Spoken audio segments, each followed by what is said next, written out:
পৃথিবীতে এমন কিছু স্থান আছে যেখানে সত্য আর কল্পনার সীমানা একসাথে মিলিয়ে যায়। যে মানচিত্র আমরা জানি তার বাহিরেও এক পৃথিবী আছে, যেখানে সভ্যতার শব্দ থেমে গেছে আর নীরবতা হয়ে উঠেছে ইতিহাসের একমাত্র সাক্ষী। কেউ বলে সেখানে সময় থেমে গেছে, কেউ বলে প্রকৃতি নিজেই লুকিয়ে রেখেছে নিজের রহস্য মানুষের চোখের আড়ালে।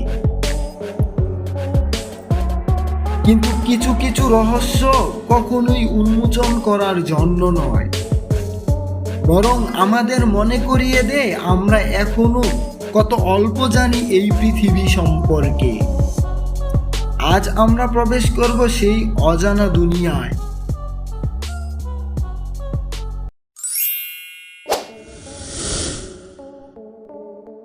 Machu Picchu. যদি পৃথিবীর ইতিহাসে কোনো জায়গাকে বলা যায় হারানো রাজ্যের ধারপ্রান্ত, তবে সেটি নিঃসন্দেহে মাচু পিচু, যার অবস্থান পেরুর আন্দেস পর্বতমালায়। পর্বতের গা বয়ে প্রায় ৮,০০০ ফুট উচ্চতায় দাঁড়িয়ে আছে এই রহস্যময় নগরী। এটি ইনকা সভ্যতার এক অনন্য নিদর্শন, যা শত শত বছর ধরে মেঘের আড়ালে গোপন ছিল। ইতিহাস বলে পঞ্চদশ শতকে ইনকা সম্রাট পাচাকুটি ইউপাঙ্কি শহরটি নির্মাণ করেছেন। কিন্তু কেন? এটি কি কোনো রাজপ্রাসাদ, নাকি প্রার্থনার জন্য কোনো তীর্থস্থান, নাকি যুদ্ধের জন্য এক সামরিক ঘাঁটি? এ প্রশ্নের উত্তর আজও অজানা। প্রতিটি পাথর এত নিখুঁতভাবে কাটা যেন সময় নিজেই তা গেঁথে দিয়েছেন। না কোনো সিমেন্ট, না কোনো বন্ধন, তবুও শতাব্দীর পর শতাব্দী অটল এই স্থাপত্য। 1911 সালে হিরাম বিংহাম নামক এক মার্কিন অভিযাত্রী দুর্ঘটনাবশত এই শহরটি আবিষ্কার করেন। তখন তিনি জানতেন না তিনি পৃথিবীর ইতিহাসের সবচেয়ে রহস্যময় এক দরজা খুলে ফেলেছেন। শত শত বছর ধরে এটি ছিল পৃথিবীর চোখের আড়ালে, মেঘে মোড়া, নীরব, সময়ের কাছে হারিয়ে যাওয়া এক রাজ্য। 2007 সালে পেরুর এই মাচু পিচু নির্বাচিত হয় বিশ্বের নতুন 7 আশ্চর্যের একটিতে।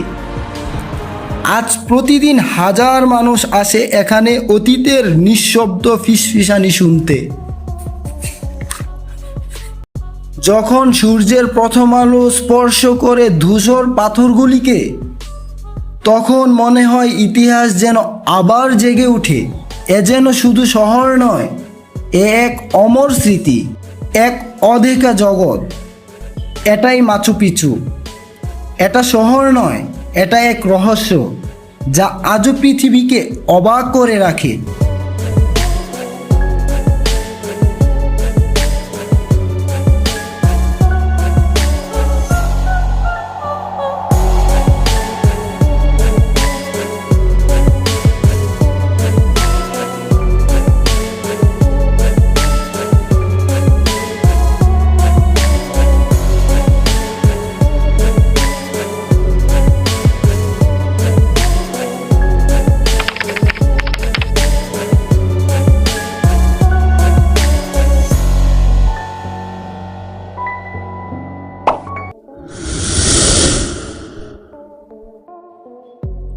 সিয়েরা লেক, যার অবস্থান যুক্তরাষ্ট্রের ক্যালিফোর্নিয়া অঙ্গরাজ্যের অনেকগুলো পাহাড়ের পাদদেশে, যা আজও অনেক রহস্য নিয়ে বয়ে বেড়ায়। এটি এমন একটি হ্রদ যার রং মুহূর্তেই বদলে যায়। আপনারা শুনলে আরো অবাক হবেন যে এটি কখনো কখনো নীল, কখনো সবুজ, আবার কখনো সোনালী বর্ণের হয়ে থাকে। তবে এটির সবচেয়ে চাঞ্চল্যকর দিকটি হচ্ছে, যখন দিনের আলো ফুরিয়ে যায়, আঁধার নেমে আসে, চারপাশ যখন অন্ধকারে আচ্ছন্ন হয়ে যায়, ঠিক তখনই হ্রদের তলদেশ থেকে এক ধরনের আলোর ঝলকানি এসে হ্রদের চারপাশে ছড়িয়ে পড়ে, যা স্থানীয় লোকজন ও পর্যটকদের কাছে খুবই রহস্য তৈরি করে। এখানকার জল বিজ্ঞানীরা বহুবার পরীক্ষা করেছেন, তবে কোনো রাসায়নিক পদার্থ এখনো পাওয়া যায়নি। অনেকের ধারণা লেকটির নিচে লুকিয়ে আছে এক প্রাচীন সভ্যতার ধ্বংসবিশেষ, যা আজও তার অস্তিত্বের জানান দিয়ে যাচ্ছে নিঃশব্দে।